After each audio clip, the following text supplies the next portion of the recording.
E aí pessoal, aqui quem fala com vocês é o Lúcio do seu narrador para mais um vídeo. E no vídeo de hoje eu vou explicar para vocês o que é Lenda de Cinco Anéis e o que é Rokugan. Lenda de Cinco Anéis, inicialmente falando, é um RPG de mesa bem interessante que conta com várias versões. E atualmente a gente está na quinta edição, que está sendo traduzida por fãs. E você pode adquirir ela acessando o meu Discord, eu acho entrar aí na descrição. Então, primeiro eu vou falar pra vocês o que é um pouquinho desse mundo, pra ver se vocês gostam desse sistema. E depois vai ter uma playlist aí na descrição do vídeo com uma questão de explicação, de tutorial mecânico sobre como jogar Lenda de Cinco Anéis. Esse RPG que pra mim é o meu favorito há muito tempo. Então, a gente vai começar falando um pouquinho sobre o país onde a gente joga esse RPG, que é Rokugan.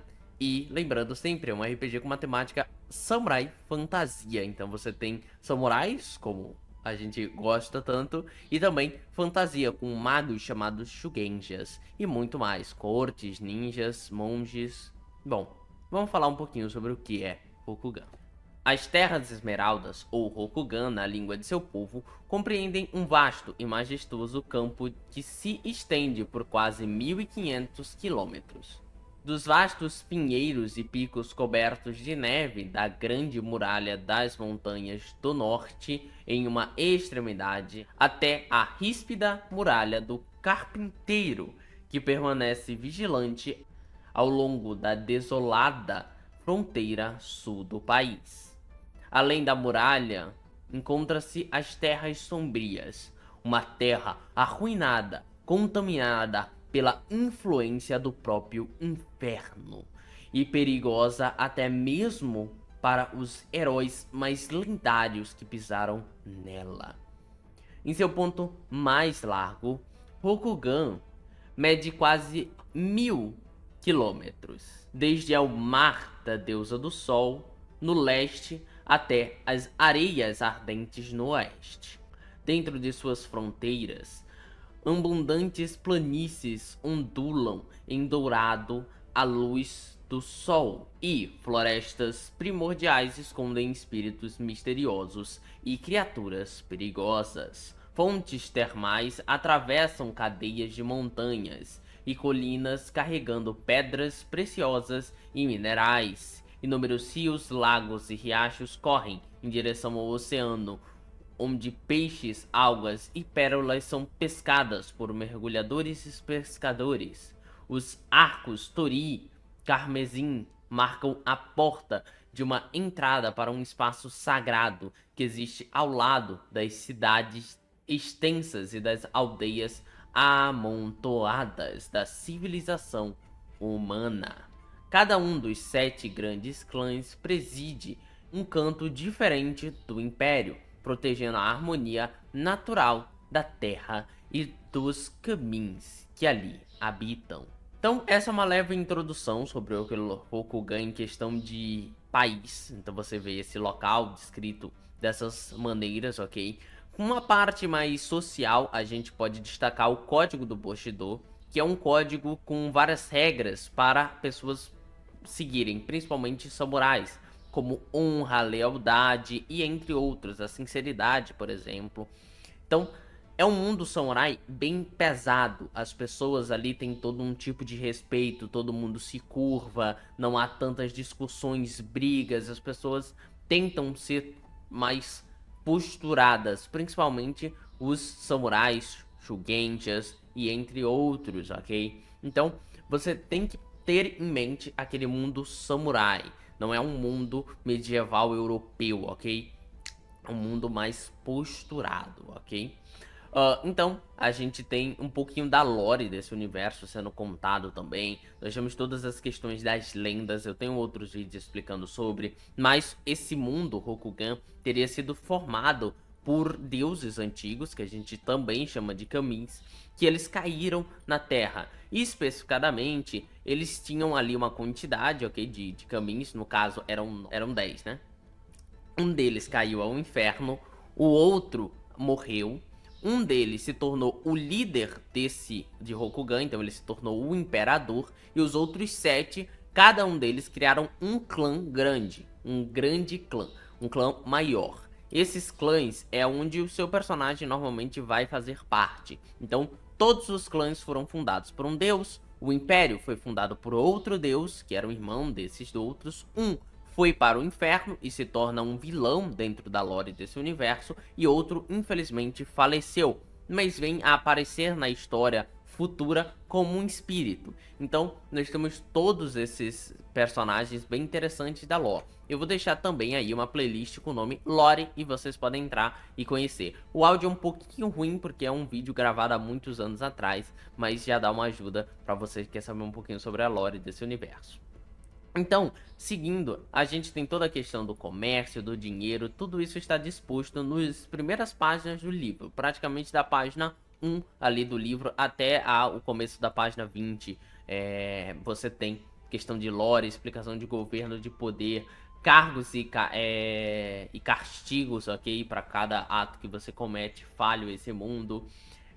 A questão de ser um serviçal, de ser um trabalhador, ok? Então, nós temos tudo isso disposto à vida de um samurai, como é o treinamento, como que ele se forma, como que ele se casa, como que ele o seu funeral, como é uma vida próspera para um samurai. Isso tá tudo desmiuçado nas primeiras páginas, ok? E tanto o código do Bushido também. E aí a gente chega na parte dos deuses, onde eles também explicam as 10 fortunas. Existem várias religiões dentro de Rokugan, ok? Uma das mais famosas são as pessoas que acreditam nas fortunas. Tudo é uma fortuna. Há a fortuna da sorte, há a fortuna do azar, há a fortuna da riqueza, também tem a fortuna das pessoas que são sinceras, há a fortuna das forças, há a fortuna do ar, há a fortuna... Tudo é uma fortuna. E elas são chamadas de as 10.000 fortunas, ok? Então, tudo tem uma fortuna.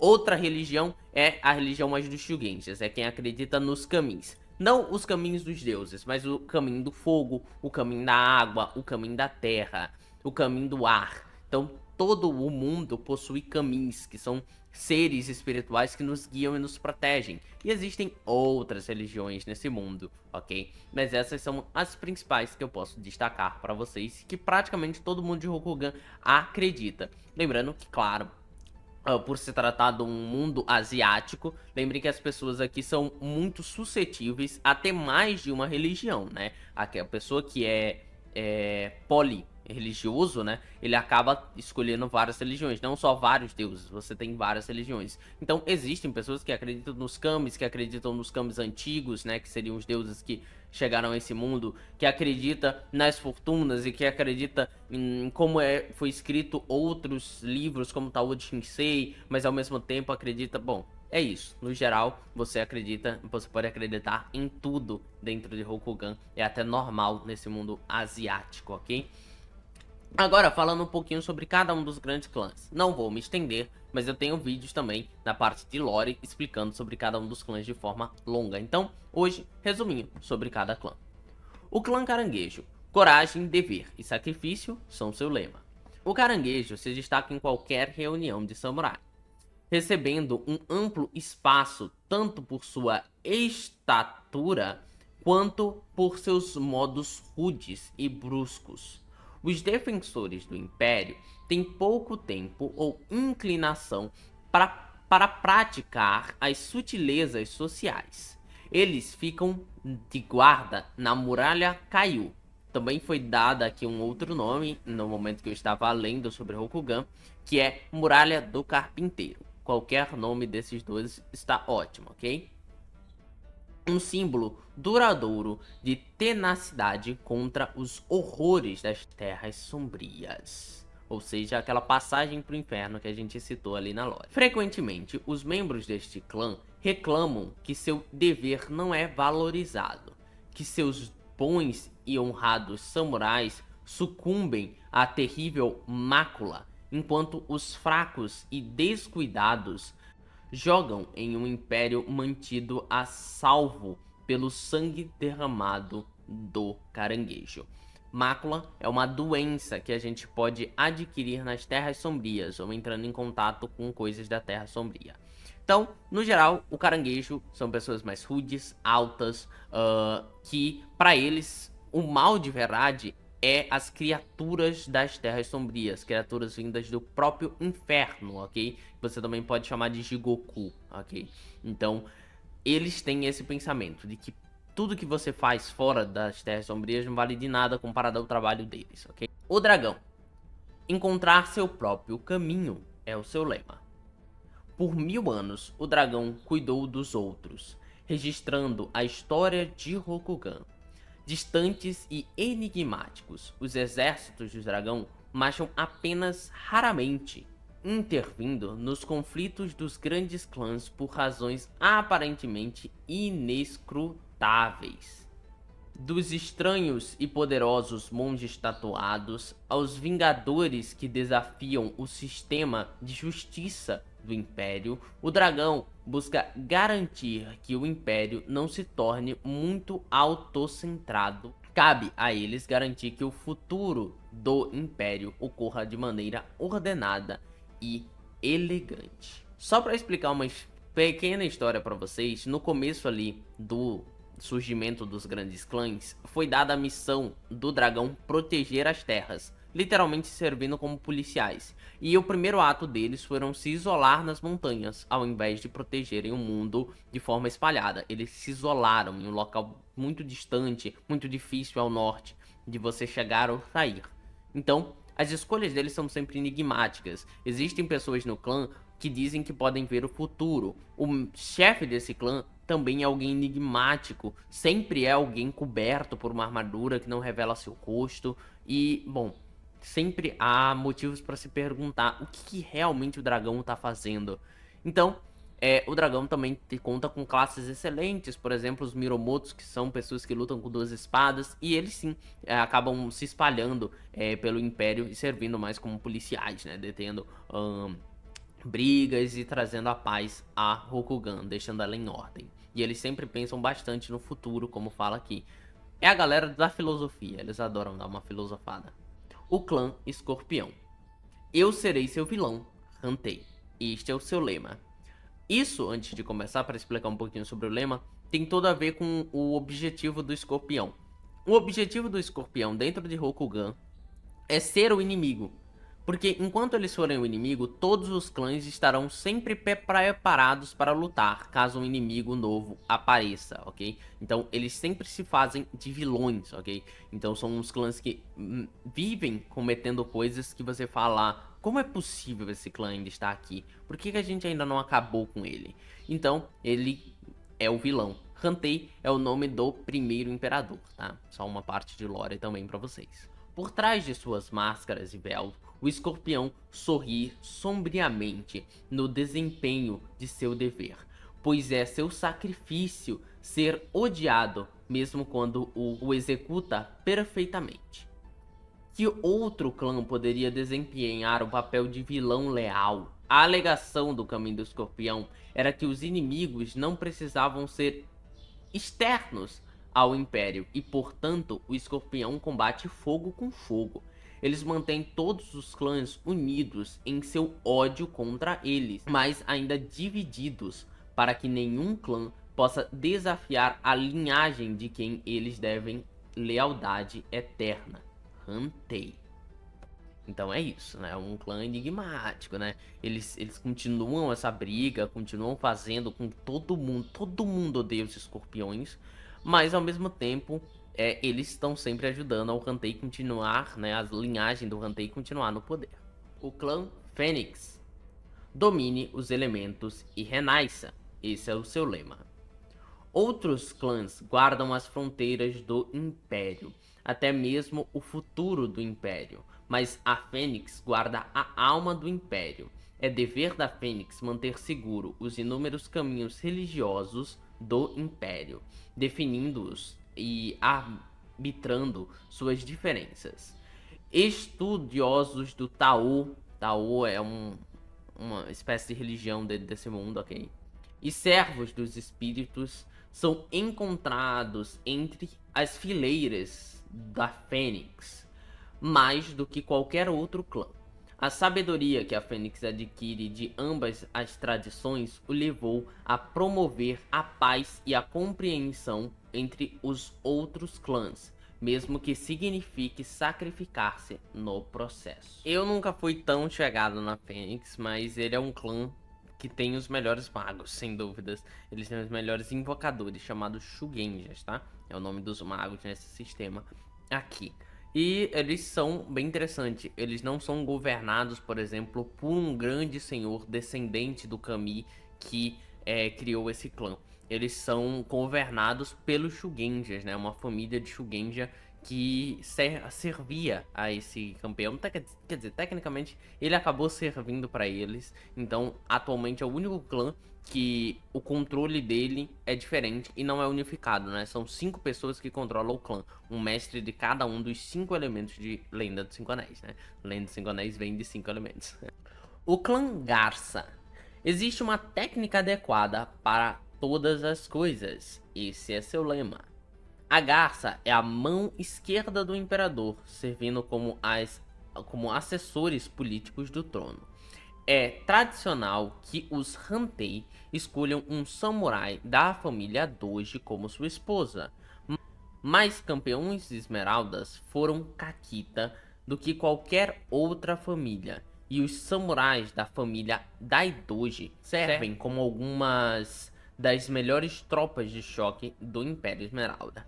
Aqui ele acabou citando 3 famílias. Doji, que é uma família de cortesãos, né? Uma família mais focada em negociar, em conversar. Na verdade, a escola deles é mais focada nisso. Lógico que você pode ser um doji lutador e tal. O Kakita, que é eles são, em questão de escola, bem focados em serem samurais duelistas, né? Então, combate 1v1, com regras e tudo mais. E então, é mais pra praia deles. E os das Doji, que como falou aqui, é uma outra família de tropa de choque. São todos muito legais, ok? É muito legal quando você vê em Rokugan que existe cada clã, existe cada escola, existe cada família. E tudo isso na 5ª edição te dá algum bônus na ficha. No entanto, a garça faz suas maiores contribuições na cultura. Muitos dos melhores poetas e artesãos vêm de suas academias, e seus duelistas têm poucos rivais. A garça é mestre da corte, com riqueza e status para provar isso. Garça sempre foi um amorzinho meu também, sempre gostei bastante, não é meu clã favorito, mas eu adoro essa forma deles de que eles não são os caras que resolvem tudo na briga. E aí a gente passa por o maior rival dele, o clã Leão. Por meus ancestrais. Esse é o seu lema. Ser um samurai é viver e respeitar o Bushido, mas ser um leão é exemplificar isso para todos os outros. O rugido do leão anuncia o chamado para a batalha e a honra. Durante séculos, o leão dominou as técnicas e estratégias militares do Império, sendo pioneiro em novas técnicas e métodos de batalha que outros clãs levam anos para adotar. Agora, os samurais deste clã buscam aplicar a sabedoria de seus ancestrais nas provações da era moderna. Eles são os principais rivais da garça, enquanto a garça é o braço, a mão direita, a esquerda do imperador, eles são a mão direita, então eles são a mão da força, da luta. Eles têm exércitos que o imperador pode utilizar. Eles são os militares desse RPG. Eles têm técnicas de batalha. Eles são muito amados pela comunidade, porque eles são os verdadeiros guerreiros de Rokugan, guerreiros honrados. E como ele mesmo falou, para os leões, eles são os honrados de verdade. Todo o resto tá errado. Eles são os honrados de verdade. Eles que seguem o Bushido. Então, chegamos no meu clã favorito. O clã Unicórnio. Não se pode capturar o vento. Esse é o seu lema.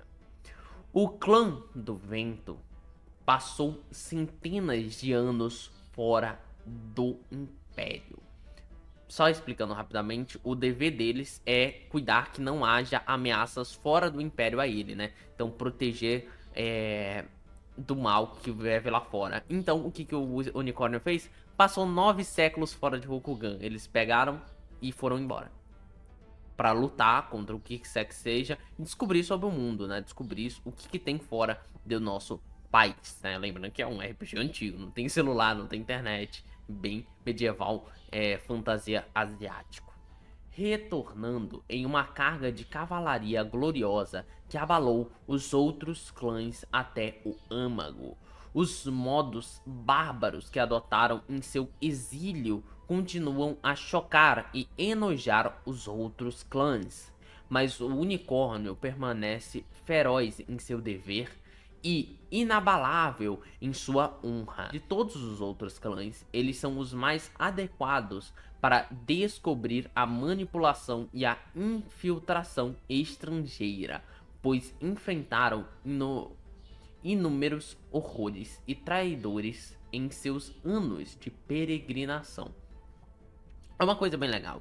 O unicórnio, eles são as pessoas que lutam a cavalo montado, que jogam flechas montados. Eles têm uma parte mais bárbara dentro deles, porque bárbaras entre aspas, não é um termo que, que às vezes você tem uma discussão, eu que faço a história, que não é o termo mais associado, é o que você pode se falar para outras nações que não eram, entre aspas, civilizadas. Mas vou chamar do jeito que o próprio livro chama, né? Ele tem esse jeito mais bárbaros, porque eles se misturaram culturalmente, né? Etnicamente, o clã unicórnio é muito diferente. Você olha o unicórnio, ele não lembra 100% o Rokugan, porque houve muita mistura ali nesses anos que eles passaram fora, né? Não foram 2 dias fora, foram 9 séculos. Então, eles passaram muito tempo distantes, ok?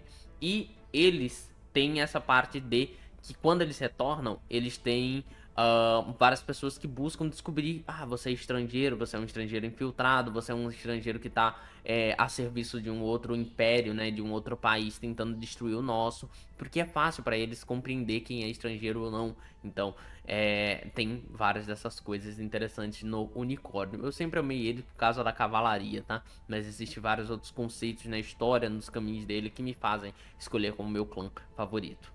E aí existe a família imperial. Também eles têm um lema, né? Fazendo a vontade do céu. Que eles são formados, então, por todas essas historinhas que eu já contei. Eles são Santei, os descendentes deles se chamava Hantei no caso, o primeiro imperador. Eles cuidam do império, eles comandam, eles dão as ordens, eles controlam. Existe a família dos Sepuns, que são os guerreiros imperiais, a família dos Otomo, que são os cortesãos, né, as pessoas que vão até as cortes do império. Também tem os Mia, que são a galera que entrega mensagens pelo império. Então, eles são muito legais também, ok? Também tem uma descrição no livro sobre ele, fala sobre as 39 gerações que já tivemos, mas em resumo, é isso, a família imperial é mais um desse bonde do Rokugan, mas não fazem parte dos clãs maiores, né? Eles são outra coisa, né? Eles são uma coisa elevada a isso. Então, esses são os clãs maiores de Lenda dos Cinco Anéis. Essa é uma pequena introdução ao que é Lenda dos Cinco Anéis. Existem outros clãs, os clãs menores, pequenininhos, formados por menos pessoas. Existem no futuro, tá? Clãs que são menores e eles crescem para clã grande, depende da época que se trata, possivelmente no século XII. Ele é uma lore extensa. Aí, embaixo do link onde eu explico a lore do jogo, também vai ter um link da wiki mais famosa aí de Lenda dos Cinco Anéis, que conta tudo. Ela é em inglês, mas é fácil de traduzir, ok? Só utilizar alguma coisa do seu navegador para traduzir. Então é isso, o que rolou? Esse foi o Lúcio Senador e fui.